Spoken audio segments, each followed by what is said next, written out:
الحمدللہ آج ہماری تلاوت کا آغاز 11ویں پارے سے ہوا۔ اللہ نے اپنے حبیب صلی اللہ علیہ وسلم کو بتا دیا تھا کہ جو لوگ اپنے نفاق کی وجہ سے غزوہ تبوک میں شریک نہ ہو سکے وہ آپ کے پاس آ کر اپنے آزار اور جھوٹے بہانے پیش کریں گے تاکہ آپ ان سے راضی ہو جائیں۔ تو فرمایا اگر آپ راضی بھی ہو گئے تو اللہ ایسے نافرمانوں سے راضی نہیں ہوگا۔ اور پھر اللہ نے دیہاتیوں کی دو قسموں کا تذکرہ فرمایا کہ بعض اپنے کفر اور نفاق میں بڑے سخت ہوتے ہیں، اللہ کی راہ میں خرچ کرنے کو توان سمجھتے ہیں، اور بعض دیہاتی اللہ کی توحید پر ایمان لاتے ہیں اور اپنے خرچ کو اللہ کی رضا کا ذریعہ سمجھتے ہیں۔ دین میں نیکی میں سبقت کرنے والے، چاہے ان کا تعلق مہاجرین سے ہے چاہے انصار سے ہے، جو ان کے پیچھے چلنے والا ہے، اللہ نے ان سب کے لیے اپنی رضا کا اعلان فرمایا ہے کہ اللہ ان سے راضی ہے۔ پھر ان لوگوں کا تذکرہ فرمایا جو اپنی غلطی کا اعتراف کرتے ہیں اور نیکیوں کی کوشش کرتے ہیں، اللہ اپنی رحمت ان کی طرف متوجہ فرماتے ہیں۔ پھر ایک مرکز کا تذکرہ، منافقین نے عیسائیوں کی سرپرستی میں مدینہ منورہ میں ایک مرکز بنانا چاہا، مسلمانوں میں آپس میں پھوٹ ڈالنے کے لیے، اور اسے مسجد کا نام دے دیا، اور اس کا تقدس لوگوں کے دلوں میں بیٹھ جائے۔ اللہ کے نبی صلی اللہ علیہ وسلم سے فرمایا آپ آ کر اس کا افتتاح کریں۔ آپ نے فرمایا تبوک سے واپس آؤں گا تو اس کا افتتاح کروں گا۔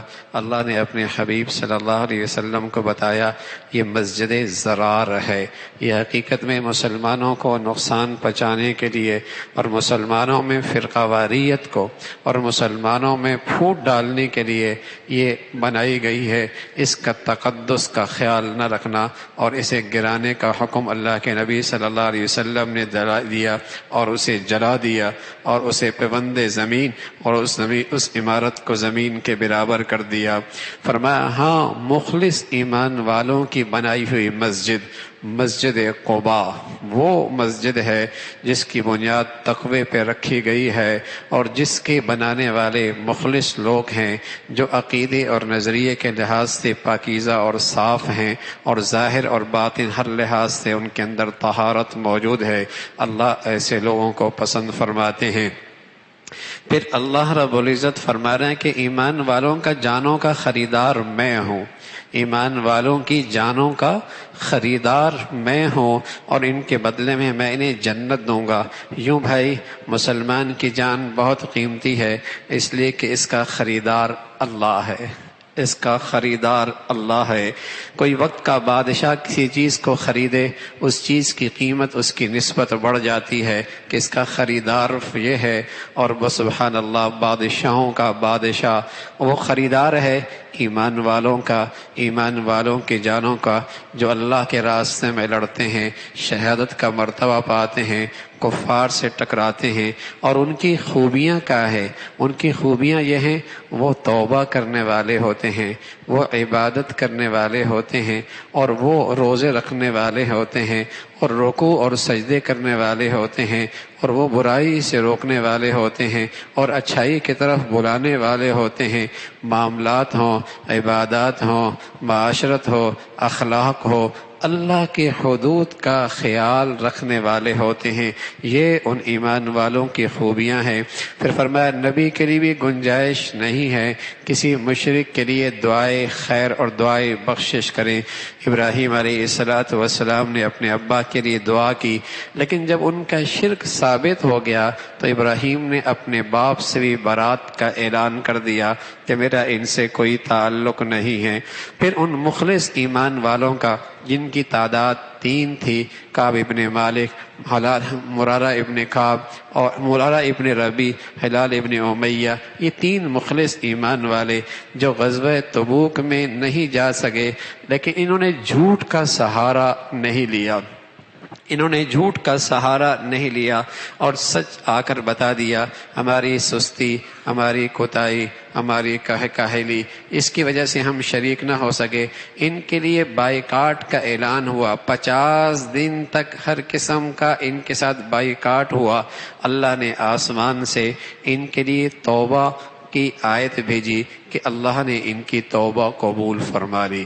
حضرت ابی ابن کعب فرمانے لگے، مجھے اللہ کے نبی صلی اللہ علیہ وسلم نے کہا، ابی، جب اس حضرت کعب سے کہا، جب سے تو پیدا ہوا ہے اس سے بہتر دن تیری زندگی میں کوئی نہیں آیا کہ تیری توبہ آسمان سے آئی ہے اور اس کی قبولیت کا فیصلہ آسمان سے آیا ہے۔ سچائی کا نتیجہ چاہے دیر سے ہو لیکن بڑا میٹھا ہوا کرتا ہے، اس لیے کہ میرے اور آپ کے پیارے نبی نے بتایا ہے، سچائی میں نجات ہے، جھوٹ میں ہلاکت ہے۔ اللہ ہمیں اپنی اس بات، نبی کی بات پہ یقین نصیب فرما دے، تو پھر تو ہمارے سوسائٹی اور ہمارے گھروں اور ہماری زندگیوں سے جھوٹ کے گناہ ہی نکل جائے۔ اللہ ہمیں اس پر یقین اور ایمان نصیب فرما دے۔ پھر اللہ نے ایمان والوں سے کہا، اللہ سے ڈرتے رہا کرو، سچوں کے ساتھ رہا کرو، سچوں کے ساتھ رہا کرو، اور تم جو راہ خدا میں تکلیف اٹھاؤ گے اور سفر کرو گے اور راستے کی مشقت اٹھاؤ گے اور اس کے راہ میں خرچ کرو گے، اللہ تمہیں اس کا بہترین بدلہ عطا فرما دیں گے۔ پھر آگے بتایا، جہاد کی عظمت، اہمیت اپنی جگہ پر، لیکن عام حالت میں یہ فرض کفایہ ہوا کرتا ہے۔ اس لیے کچھ لوگ ایسے بھی ہونے چاہیے جو دین کے اندر، دینی علم کے اندر مہارت حاصل کریں، لیتفقہوا فی الدین ولینذروا قومہم، تاکہ دین میں مہارت حاصل کرے۔ اس لیے کہ اسلامی سلطنت کے لیے بھی افراد سازی بھی ضروری ہے، اسلامی سلطنت کے لیے افراد سازی بھی ضروری ہے، اس کا تذکرہ فرمایا۔ حضرت ابو الحسن ندوی رحمۃ اللہ علیہ فرمایا کرتے تھے، قرآن کی کسی آیت میں مدرسہ دیکھنا ہو تو اس آیت میں موجود ہے، لیتفقہوا فی الدین ولینذروا قومہم اذا رجعوا الیہم لعلہم یحذرون، کہ مدرسے کا کام ہے کہ دین کی ایسی سمجھ دے دے اور دینی علوم میں ایسی مہارت اور فقاہت پیدا کر دے، اور پھر وہ اپنے اپنے علاقوں میں جا کر لوگوں کو اللہ کی طرف بلائیں اور اللہ کی نافرمانی سے ڈرائیں۔ دینی اداروں کا کام ہے ایسے افراد کو تیار کرنا اور ایسے افراد کی سازی کرنا۔ پھر اللہ رب العزت نے جہاد کا اسلوب بتایا، قریب والوں کے ساتھ، کفار کے ساتھ، پھر اس طریقے سے سلسلہ بڑھتا چلا جائے، اس کا تذکرہ فرمایا۔ پھر اللہ کے نبی صلی اللہ علیہ وسلم کے جو خوبیاں ایسی ہیں جو اللہ نے اپنے اسماء میں سے 2 نام اپنے حبیب صلی اللہ علیہ وسلم کو دیے، اللہ بھی رؤوف ہے اور اللہ بھی رحیم ہے۔ یہ دونوں خوبیاں محمد الرسول اللہ کے لیے بھی ہیں کہ آپ بھی رؤوف بھی ہیں، آپ رحیم بھی ہیں، اور فرمایا مسلمانوں کی تکلیف آپ کے لیے تکلیف کا باعث بن جاتی ہے، اور مسلمانوں کے لیے خیر خواہی کے آپ بہت حریص ہیں، اور مسلمانوں پر آپ بہت مہربان اور شفقت کرنے والے ہیں۔ یہ اللہ کے حبیب صلی اللہ علیہ وسلم کی خوبیاں ہیں۔ پھر سورہ یونس ہے، اس کا تذکرہ فرمایا کہ لوگ حیران ہوتے ہیں کہ ان جیسا ایک آدمی پر آسمان سے وحی آتی ہے۔ فرمایا یہ پیغمبروں کا سلسلہ ایک مستقل سلسلہ ہے جو اللہ کی طرف سے ہے۔ پھر اللہ کی عظمت اور بڑائی کا تذکرہ ہے، زمین و آسمان کا وہ پیدا کرنے والا ہے۔ پھر اہل جنت کا جنت میں جانا اور وہاں جا کر اللہ کا شکر ادا کرنا، اس کا تذکرہ۔ فرمایا جیسے یہ لوگ بھلائی کو جلدی مانگتے ہیں، اگر ایسی ان کے لیے برائی اور عذاب کا فیصلہ بھی جلد ہو جائے تو ان کا نام و نشان بھی باقی نہ رہے، لیکن اللہ مہلت دیتے ہیں۔ کفار اللہ کے نبی صلی اللہ علیہ وسلم سے مطالبہ کرتے کہ جو قرآنی نظام ہے اس میں کچھ ترمیم ہو جائے، کچھ منسوخ ہو جائے، کچھ ہمارے سے ہم آئیننگ اس کا سلسلہ ہو جائے، ہم سے کچھ میل جول قریب ہو جائے، تو فرمایا یہ میرے اختیار میں نہیں ہے، یہ اللہ کا کلام ہے۔ اتنا عرصہ میں تم میں رہا، نہ میں نے کسی کے پاس پڑھا، نہ میں نے تمہیں کوئی کلام سنایا اور 40 سال کے بعد میری زبان سے یہ فصیح بلیغ کلام نکل رہا ہے، یہ تو اللہ کا کلام ہے، اللہ کا کلام ہے، اس کے اندر تبدیلی تنسیخ میرے اختیار میں نہیں ہے۔ پھر فرمایا تم لوگ ذرا غور تو کرو، جب سمندروں میں جاتے ہو، لہروں کے درمیان تمہاری کشتیاں چلتی ہیں، کون ہے جو تمہیں راستہ دیتا ہے؟ اور جب تمہاری کشتیاں پھنس جاتی ہیں تو تمہیں سارے اپنے معبودان باطلا سب بھول جاتے ہیں، ایک اللہ کو پکارتے ہو، لیکن جب تمہیں نجات ملتی ہے ایسا لگتا ہے جیسے تم نے اللہ کو پکارا ہی نہیں تھا۔ اللہ تمہیں سلامتی کے گھر کی طرف بلاتا ہے، اسی کا تذکرہ۔ پھر وہی اللہ ہے جو زمین و آسمان کا پیدا کرنے والا اور ساری مخلوق کو رزق دینے والا ہے، زندوں سے مردہ، مردوں سے زندہ کا پیدا کرنے والا۔ جن کو تم پرستش کر رہے ہو بتاؤ انہوں نے کیا پیدا کیا ہے؟ یہ قرآن اللہ کی کتاب ہے، اگر انسان کی بنائی ہوتی تم اس جیسی کوئی چھوٹی سی صورت بھی بنا کے لے آؤ، سارے کے سارے اپنے معبودان باطلہ کو اکٹھا کر لو اور اس جیسی کوئی چھوٹی سی صورت ہی بنا کے لاؤ۔ زمین و آسمان کا بادشاہ اکیلا اللہ ہے۔ اے نبی آپ لوگوں سے کہہ دیں کہ یہ اللہ کا کلام یہ جسمانی بھی اور روحانی بھی شفا ہے، اس کے ایمان والوں کی نصیحت ہے، اہل ایمان کے لیے ہدایت کا سامان ہے۔ اللہ کا بڑا فضل ہے، جسے یہ دولت مل جائے اسے خوش ہونا چاہیے کہ اللہ نے بہت بڑی دولت اسے عطا فرمائی ہے۔ پھر اللہ کی دوستوں کی علامت کیا ہے؟ فرمایا اللہ کی دوستوں کی نشانی یہ ہے کہ ان پر خوف کوئی نہیں ہوگا اور ان پر حزن کوئی نہیں ہوگا، اور وہ ہوتے ہیں جو ایمان کے بعد اپنی زندگی کو گناہوں کی گندگیوں سے محفوظ رکھتے ہیں، یعنی تقوی اختیار کرتے ہیں، یہ اللہ کے دوست ہیں۔ اس کا تذکرہ۔ پھر حضرت یونس علیہ السلام کے قوم کا تذکرہ، جو اللہ کی نافرمانی پہ کمر بستہ ہوئی، اللہ کی طرف سے عذاب کا فیصلہ ہوا، حضرت یونس بستی چھوڑ کے نکل گئے، لیکن یہ قوم اپنے بچوں عورتوں کے ساتھ میدان پہ آ کر آہو زاری کرنے لگی، اپنے اللہ سے معافی مانگنے لگی، تو آیا ہوا عذاب ٹل گیا، اس کا تذکرہ فرمایا۔ پھر اللہ کی بڑائی کا تذکرہ ہے۔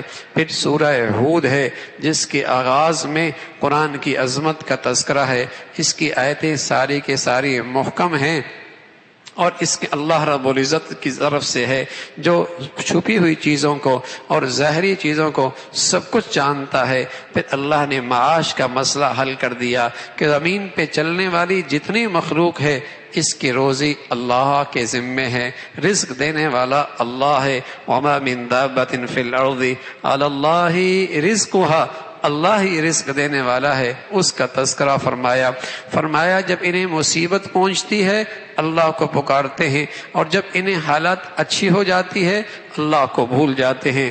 دنیا میں کچھ لوگ ایسے ہیں جن کا جینے کا مقصد ہی دنیا ہے، اللہ انہیں کچھ دے دیتا ہے، آخرت میں ان کے لیے کوئی حصہ نہیں ہے۔ اور کچھ وہ ہیں جو دنیا کی مشغولی بھی اختیار کرتے ہیں لیکن زندگی کا مقصد آخرت ہوتا ہے، ان کی کھیتی بڑی اچھی ہے، اس کا تذکرہ فرمایا۔ پھر اللہ رب العزت نے نوح علیہ السلام کا تذکرہ اور ان کی دعوت کہ اللہ کے سوا کوئی حاجت روا نہیں، کوئی معبود نہیں، کوئی مشکل کشا نہیں، کوئی مسجود نہیں، لا معبود الا اللہ، لا مسجود الا اللہ، لا محبوب الا اللہ، لا مطلوب الا اللہ، اکیلا اللہ کی ذات ہے۔ لیکن اتنے عرصے اللہ کی توحید کی دعوت دیتے رہے، چند لوگ ایمان لے کے آئے، اللہ نے اس قوم کی ہلاکت کا فیصلہ فرما دیا اور اپنے پیغمبر سے کہا آپ کشتی بنائیں اور ہر قسم کے چوپایوں کا جوڑا اس میں داخل کر لیں، اور جتنے ایمان والے ہیں ان کو بھی اس کشتی میں سوار کر لیں۔ جب حضرت نوح کشتی بنا رہے قوم پاس سے گزرتی تو مذاق اڑاتی، خشکی میں کشتی چلاؤ گے، پانی کا نام و نشان کوئی نہیں، تم اس خشکی کے اندر کشتی چلاؤ گے، یوں مذاق اڑایا کرتے تھے۔ لیکن پیغمبر تو اللہ کے حکم کے مطابق یہ سب کچھ کر رہے تھے۔ جب کشتی تیار ہو گئی، ایمان والے اس میں سوار ہو گئے، زندگی کے ضروریات اس میں رکھ لی، اللہ نے آسمان سے ایسا بارش بھیجی ہے، زمین سے بھی پانی ابلنے لگا، آسمان سے بھی پرنالے بہنے لگ گئے، یہاں تک کہ آگ تندور اس کے اندر سے پانی نکلنے لگا۔ بیٹا حضرت نوح کا ایمان کوئی نہیں لایا، ایمان کوئی نہیں لایا۔ آپ نے اسے بلایا، آجا کشتی میں سوار ہو جا۔ وہ پہاڑ کی چوٹی پہ چڑھ گیا، کہا میں اس چوٹی سے اپنے آپ کو اپنی جان بچا لوں گا، لیکن سیلاب کی ایک لہر آئی اور وہ اس کے نظر ہو گیا۔ حضرت نوح علیہ السلام کی زبان سے نکلا، اللہ میرا بیٹا۔ اللہ نے فرمایا یہ تیرا بیٹا نہیں ہے، یہ تیرا اہل نہیں ہے، اور آئندہ اس کے بارے میں سوال بھی نہ کرنا۔ حضرت نوح علیہ السلام نے فوراً اللہ کی پناہ مانگی اور فرمایا اے اللہ معاف فرما دے۔ اس کا تذکرہ فرمایا۔ اسلام رشتہ داریوں کی بنیاد پر، رشتہ داریوں کی بنیاد پر، خاندان کی بنیاد پر، نسب کی بنیاد پر نہیں ہے۔ اسلام تو طلب کی بنیاد پر ہے، چاہے وہ غریب ہے، چاہے فقیر ہے، چاہے اجنبی ہے، چاہے وہ دور کا ہے، اگر اس کے اندر سچی طلب ہے اللہ اسے عطا فرما دیتے ہیں۔